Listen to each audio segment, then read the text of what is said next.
If you don't want to watch the whole video, we have a checklist available for you. There's a link in the description below, and well, guess what? The link's right here on the screen. So just click on the link and use the checklist. Hi, my name's Ray Shefska, co-founder of CarEdge with my son, Zach Shefska, and we're going to go through Deal School today, going to teach you everything you need to know how to buy a car in 2026, from contacting dealers, negotiating the deal, working through F&I. We're going to go through every step with you, and when we're done, you're going to be ready to buy a car. Let's start with the new car market and how much that's changed since the last time you bought a car 4 or 5 years ago. The average transaction price today, believe it or not, is up to $49,353. That increased 3.4% last year, year over year. Sticker prices, the average sticker price today is $51,140. That's an astronomical increase. Average new car loan rates today are hovering just below 9.5%. Incentives, which the manufacturers use to encourage you to buy a car, well, they're hovering around 7%, and typically they're normally around 10 to 12%. And well, tariffs have had an impact on new car prices as well, anywhere from $2,000 to $6,000. Now, let's talk about the used car market and how that's changed. We saw a huge spike in used car values in 2021 and 2022. Prices have retreated since then, but they're still about 20% higher than where they had been prior to that time. Average used car interest rates today hovering right around 14%. I know you're thinking to yourself, 14%, what are we, back in the 80s? Almost. And well, Black Book, who we use to track pricing, wholesale values have been increasing at a faster rate so far this year in 2026 than over the last 3 years. We're seeing a little bit of rebound in lease returns, still lower than where we'd like them to be. So the younger, newer used cars, there's still going to be a shortage of those. We're expecting during tax season that income tax returns might be somewhere around 10% higher than where they had been last year. If you can find pre-tariff inventory of used cars, you could find a little bit of savings there. We're seeing lease returns finally rebounding a little bit. And why is that important? Well, the quality of used cars has been at the lowest level it's been at for years. And with more lease returns coming in, that means there's going to be more 2 and 3 year old higher quality used cars that will be available. The unfortunate side effect of that is you're going to pay a premium for those cars, but you'll be able to buy a nicer car. Okay, now let's get into my favorite part, how much you should be spending on your new car or used car. Well, I believe in what I call my 10% rule. And what is that? The 10% rule means that you shouldn't spend more than 10% of your gross monthly income towards your car, not towards your car payment, but towards your car. So if rates are almost 9.5% on new cars, today's average loan of $35,000 means there's a payment of $733 a month. In order to be able to afford that, you're going to need to make somewhere between $7,000 and $8,000 gross per month. If you can't afford that type of payment, you need to be looking at used cars. If you're making $5,000 gross a month, that means you can put $500 a month towards your car. That's towards your car payment. That's towards your insurance. That's towards your fuel. So just remember the 10% rule. Never allocate more than 10% of your gross monthly income towards your car. We're also seeing an increase in loan terms. 29.3% of all loans today are 72 months or longer, and that is a record. And well, as you know, today, gas prices are spiking, so that's going to factor into what you can afford as we move forward. Here's something new for 2026. There's a new auto loan tax deduction that's available to people. It's under the Big Beautiful Bill Act, where you can deduct up to $10,000 a year in auto loan interest. However, there are some kickers associated with that. The vehicle has to be produced final assembly in the United States.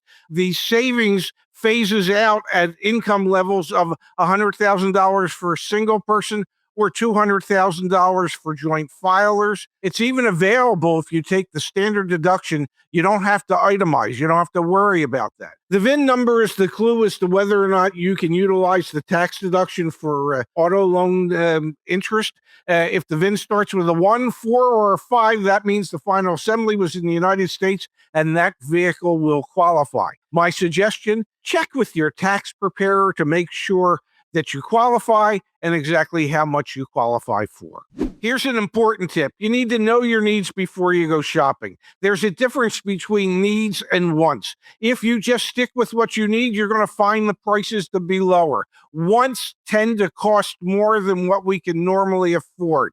And with gas prices spiking, it's more important than ever to just concentrate on getting something that fills your needs, not your wants. Okay? Now, remember, with gas prices spiking, EVs might start to look more attractive to you. Think about charging infrastructure range and speeds for refueling your EV if you're thinking of moving in that direction. Total cost of ownership. You need to understand what your fuel costs are, what your insurance costs are, what your maintenance costs are, and what the depreciation is. You need to factor all that in to everything you're doing when you're thinking about buying your next vehicle.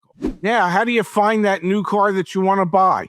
Well, my suggestion, configure the ideal car, but only what you need, not what you want, on the manufacturer's site. They usually will allow you to build the car the way you think you want it, and they can show you all the various options that are available. And they'll also show you what's available locally at the local dealers in your area. If the vehicle's in stock, you have a little more leverage than if it's a vehicle that's in transit or a vehicle that you want to order. But you can order, and we have a guide back at CarEdge as to how to order a new car. And the important thing is you need to negotiate the price at that time. You don't wait for the car to actually arrive. You negotiate the price as it's in transit, and so that way you can get everybody to sign off, and there's no question as to what the price will be when the car gets in. So you've decided you can't afford a new car, and well, so you have to think about used cars. So in order to do that, where do you go to get information that you need so you can figure out what market values are and what others are paying? I would suggest go to our website, caredge.com. You can click on resources and you can see what others have been paying for similar cars in your area. And one of the things that's most important to check on is how long a dealer's had that vehicle. And at CarEdge, we get you that information in our car search. It'll tell you how many days the car's been sitting at the dealership. You have to remember the car dealers are paying interest for cars sitting on the lot. So they're motivated to sell a car sooner rather than later.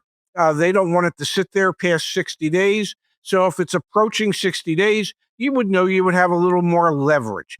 Now, one of the things you have to realize when it comes to financing, we know interest rates are slightly over 14% right now on average for pre-owned cars. And you have to be careful because we know that subprime borrowing has increased to 17.5%, and those rates are well in the 20 to 30% range. And on a used car, you must get a pre-purchase inspection done. Get an independent mechanic to take a look at that vehicle to make sure there's nothing wrong with it that the dealer hasn't disclosed or taken care of. Okay, so now that you've decided on a car, how do you contact the dealer? Well, you don't have to go into the dealership. At least not until you've established a price. Contact the dealer via email or text. Ask for an out-the-door price, not a monthly payment. They're going to want to push you towards a monthly payment. You're going to want to stay focused on the out-the-door price. Now, what do I mean when I say the out-the-door price? That's the agreed-upon selling price, including all accessories that you want to buy and fees, state and otherwise. If there's mandatory ads from the dealership that you don't want, you must try to negotiate those off. If they won't take them off, go to a different dealer or contact a different dealer. So you're always going to concentrate on an out-the-door price. The price that includes all fees, everything, as if you were going to write a check. Typically, fees run about 10%. So if you're looking at, say, a $30,000 car and you've agreed to a $30,000 selling price for the car, With fees, it's going to come in somewhere around $33,000. So you have to understand what your budget is so that you can keep, when you want to talk about monthly payments, you can keep those monthly payments in a range that's comfortable for you. And remember, the dealers just wants to talk about monthly payments because, well, when they're talking about monthly payments, they can adjust term, they can adjust interest rates, but what they don't have to adjust is the selling price. And we want to concentrate on adjusting the selling price so that you can get the cheapest price for the car. And remember, all this can be done remotely before you ever go into the dealership. We have email templates at caredge.com that you can utilize to help you when you're doing this. So, who are you going to contact at the dealership? Well, most dealerships have a contact us form. That usually goes to their business development center or just gets passed along to a salesperson. Salespeople typically don't have the ability to go negotiate with you. What you want to try and do is look on a dealership's website, meet the staff, see who the sales managers are, and direct an email to them. Okay, so try and have conversations with the sales managers who actually have the ability to negotiate with you. Use the email, use text. That way you always have a paper trail. Try not to use phone tag because you're never going to get them when you want to talk to them. Just stay with text and email. And before you do anything, check the dealer ratings. Check our CarEdge Dealer Transparency Index, which is a listing of how transparent a dealer is. They score from an A to an F. Obviously, you want to avoid dealers that are an F, and you want to try and find a dealer that's an A dealer. And if they won't negotiate with you remotely, then you find a dealership that will. So how do you set the tone with the dealership? Be very honest with them. Be open with them. Let them know that you're shopping them and their competitors. You want to reward the one that is honest and transparent and provides you with the information. If you send in an email asking for an out-the-door price on a particular VIN and giving them your zip code so that they can figure out the taxes and registration fees, and the return email is when can you come in for a test drive, you might be dealing with the wrong dealership. Insist upon those out-the-door quotes. They have but one opportunity to make a good first impression. If the first impression wasn't good, say, hey, I'll give you one more opportunity. But after that, you're done.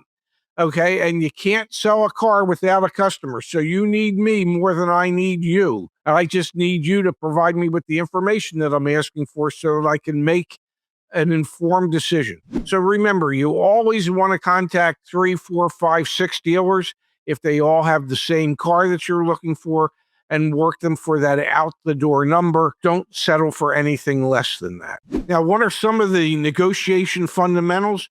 You need to know, for instance, how long that dealer has had that car. If the car's been sitting on their lot for 180 days and their usual turn rate is 60 to 70 days, well, they're going to be more interested in selling that 180-day-old car than a brand new one. Use market data that's available. All this information is available at CarEdge, certainly. Get competing offers. Always contact 3 to 5 dealers minimum and show what you know. Let the dealer understand that you're an informed buyer, that you've done this before, that you know what information you need, and that you expect them to provide you with it. You can't do that without understanding what the market conditions are locally. If you're looking for something locally and it's in short supply, you might be better off looking outside of your market area where there's more supply. These are things you need to know. And remember, when you're dealing with the dealers via email, never reveal your maximum budget to them. Just continually concentrate on the out-the-door price and trying to get a fair out-the-door price for your market area. You want to show to the dealer what you know. I see the invoice on this vehicle is $30,000. Can you work towards that? Can we work from invoice up as opposed to from MSRP down towards invoice? Which way works best for you, Mr. Dealer? I see the car's been sitting on your lot for 84 days. I know your floor plan interest charges are adding up on that vehicle.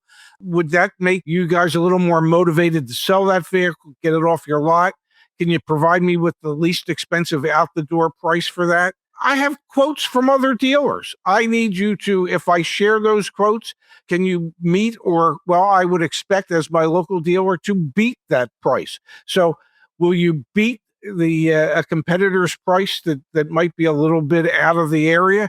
Like everything, I need a complete breakdown, the selling price, fees, add-ons, everything itemized so I can see it in writing. When it comes to negotiating a used car, well, every used car is slightly different, but it's the same exact techniques as you use on a new car. You want to know what the local market conditions are. You want to see how many of the type of vehicle you're looking at are out there at the moment and what everybody's asking for it. You want to, again, email the dealership and ask them for a complete breakdown of the selling price and all fees. You want to see how long the dealers had that car so you can use that to your advantage. And you want to get a pre-purchase inspection on any used vehicle. And if the dealer won't let you do that, if they refuse to allow you to get a independent mechanic to look at the vehicle, then that's not a dealership you want to do business with. They're hiding something from you, and that is a huge red flag. Let's say you have a car that you want to trade in. Well, the trade-in is a separate transaction. You treat the trade-in as a separate transaction from the purchase. The dealer wants to sell you the new car for as much money as they can. You want to buy it for as little as you can. Well, they want to do the same with your trade. They want to buy it for as little as you can. You want to sell it for as much as you can. So come prepared with multiple offers from online car buyers such as Carvana or CarMax or KBB Instant Offer, so that you have some idea as to what others are willing to pay for your vehicle. And you can use that when you're negotiating with the dealer. And remember, in most states, the trade-in, it lowers your tax due. So if you're looking at a $30,000 car and you're trading in a car that's worth $10,000, you're only going to pay sales tax on the difference, on the $20,000, not on the full $30,000. That's not every state, but it's most states. And just stay focused on the fact that your trade is a separate transaction from your purchase. We do have a full trade-in guide at CarEdge, and I suggest you take a look at that. It'll help you every step of the way. You've agreed on the price through email. Now it's time to go to the dealership and test drive the vehicle. Remember, a salesperson doesn't really want you to drive it for a long period of time. They've got this 5-minute test drive route that they want you to take. You're spending a lot of money, whether it's a new car or used car. It's probably the second most expensive purchase you're ever going to make in your life. So if you're spending a lot of money, you need to make sure it's the right vehicle. And how do you do that when you go for your test drive? Do you drive on the highways occasionally? If you do, that needs to be part of your test drive route. If you do a lot of city driving, well, then you need to find a congested road so you see how the vehicle feels and stop and go driving. In a lot of areas, you have to do parallel parking. Find some place where you can test the vehicle to make sure you're comfortable parallel parking that car. Drive it over rough roads, regular roads, local roads. But my suggestion would be no less than a 15-minute test drive, more if they'll let you. Try and merge onto the highway. Make sure the vehicle has enough power for you. You don't want to buy something and then find out it doesn't perform the way you need it or want it to perform. If it's a used car, one of the key takeaways, don't ever forget to get that PPI, that pre-purchase inspection. It is so important. It's like getting a home inspection when you're buying a property. You'd be amazed at what independent eyes might find that the dealership might have missed. So 2 key takeaways from this: always get a PPI on a used car. And whether it's a new car or used car, just remember you're always going to negotiate the OTD, the out the door price. Okay, final negotiations. You're at the dealer. If it was a pre-owned car and you've gotten your pre-purchase inspection done and the independent mechanic found some issues, well, you can negotiate the price down further because there's issues that need to be taken care of. Either you can get the dealership to agree to take care of them, or you can get a price reduction so that you can take care of them. And if it's a new car, after you've test driven the car, it never hurts to ask if there's, well, just a little more that they could do to save you a few more dollars to get you to take that car home today. I definitely would take the car home if you could get me an extra 500. Many dealers will do that. Some are just going to look at you and say, hey, we negotiated the price already via email. We're not changing it. We don't expect you to change it. And let's say you got one more email from one of the competitors that suddenly was a little bit less. Share that with them and see if they'll match it or beat it. Don't overpay, because your happiness matters.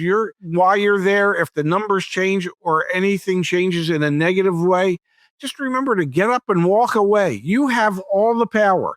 And what do I mean by that? The most important, powerful two-letter word in the English language: no. If they won't do what you need them to do, continue to say no. And if they won't do it, then don't be afraid to get up and walk away. Okay, remember, now that you've agreed to everything, you're going to end up in the finance office, and they're going to prepare a purchase order for you. And the purchase order should mirror everything that you've agreed to. We have a guide back at the CarEdge that'll walk you through every step of a purchase order, what it looks like, what information should be on there. So you need to know everything before you sign.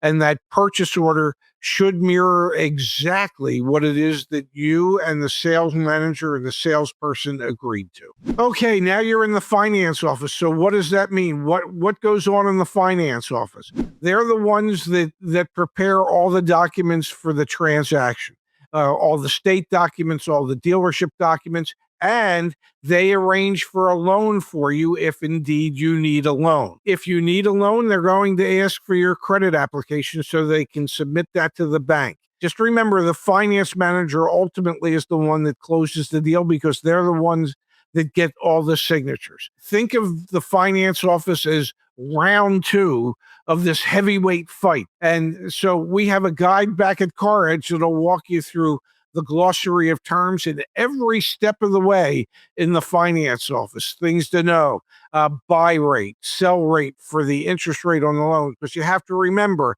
if they arrange a loan for you, that's called indirect lending. This is some key information that you need to know when you're ready to do battle with the finance manager. Okay, so now you're in the finance office and they need that credit application. And believe me, you never want to give them your social security number until it's time to fill out that credit application. Once you're in the finance office, you can fill out the credit application. Sometimes at dealerships, they'll have you fill it out prior to going in there so that they can have the information and move the transaction along a little quicker. The key thing to know is, once they've applied for that loan for you, you want to ask them. They don't have to tell you this, but you want to ask them, just out of curiosity, what was the buy rate that the bank gave you for my loan? And the finance manager is going to look at you strange. How do you know about buy rate? Well, you know, because you've read our CarEdge guide. And the buy rate is the rate that the bank is selling the money to the dealership. And the dealership typically marks those rates up 1% to 2%. So if the buy rate's 5% and they're trying to sell you the money at 7%, well, there's room to negotiate on the interest rate of the loan. And your credit score is going to determine what these rates are. Top tier is like 720 and above, and then it starts going down. And as your credit score goes down, interest rates go up. As credit scores go up, interest rates go down. Those who can afford to pay the most pay the least, and those who can afford to pay the least pay the most due to credit scores. So those are things that you have to remember. And you can ask exactly what your credit score is, and they have to give you a form to sign that shows that they reviewed that with you. Just remember, at today's average interest rates on new cars, which are hovering just around 9.5%, a 2% markup on a $35,000 loan is going to add about an extra $1,800 in interest. So it's always important to ask what the buy rate is and then try and negotiate the sell rate of the money down closer to the buy rate. In 2026, more people than ever have negative equity on their trade-ins. So what is negative equity? What does that mean? It means that the value of their trade-in is less than what they still owe. And today, the average negative equity for people who have it is, I believe, slightly more than $7,000. So, what do you do with that negative equity? How do you handle that negative equity? In many cases, people try and roll it into their next car loan. And so if there's an extra $7,000 that you're rolling into a car loan, that could be adding anywhere from 140 to say $200 a month to your payment. If you don't want that to impact your payment, it means that you have to come up with cash to cover that negative equity. And you're better off putting money down rather than continually rolling negative equity into your next car loan. If, however, you have negative equity and you are rolling some of it, maybe not all, but some of it into your next car loan, consider gap insurance, guaranteed asset protection insurance. And what is that? Well, that's an insurance product that if you total the car, your insurance company is going to pay what the wholesale value of that car is. That isn't the same as what you owe on the car. And the gap insurance will pay the difference between what you owe and what your original insurance company will pay. Just remember, negative equity is not a positive, it's a negative. And the best way to handle it is to either not trade your car when you have it or put money down to compensate for it. So, what do you do if you want to just pay cash or you want to use your credit union? Well, you can do both if you want to. Credit unions many times will beat dealer rates, and shop with your credit union first. Don't be afraid to get a pre-approval from your credit union so you can make sure that the dealership isn't overcharging you on the rates. Dealer financing with the special incentivized rates like 0% or 0.9 or 1.9, those will save you a lot of money if you qualify for them. The key is you have to qualify for them. And typically those are the highest tier credit customers, 720 or 740 and above. And if you're paying cash, well, ask how much you can put down on your credit card if you like. Many dealerships will limit that amount to say $2,000 or $2,500, and they will want a cashier's check for the balance. If you're buying a new U.S. built vehicle, just remember that some of your automobile interest that you're paying on that loan will be tax deductible. Now, when you're in the F&I office, they're going to hit you with products and insurance plans that are available to help protect your investment. They're going to refer to your vehicle as an investment. First of all, it's not an investment. It's the worst investment you're ever going to make in your life, but it's a necessary one. And how do they offer you these items? They have what they call a menu, and the menu lists several different things. Well, most of our customers buy the premium package or the gold package, which includes a vehicle service contract, maintenance plan, paintless dent repair, and tire and wheel package. And that'll only increase your payment X. That's the menu. The menu, they're going to go down the menu. It's like being at a Chinese restaurant, and they're going to hope that you at least order something from one of the columns. Remember, everything on that menu is negotiable. Every one of those items is marked up dramatically. And if you see some value in any of the products, ask how much they're selling each one of the products to you for, and then how much can you take off on that? Because every one of those products is negotiable, and the finance person, well, that's part of their pay plan is to sell as many of those products as they can, and they'd rather sell some rather than none.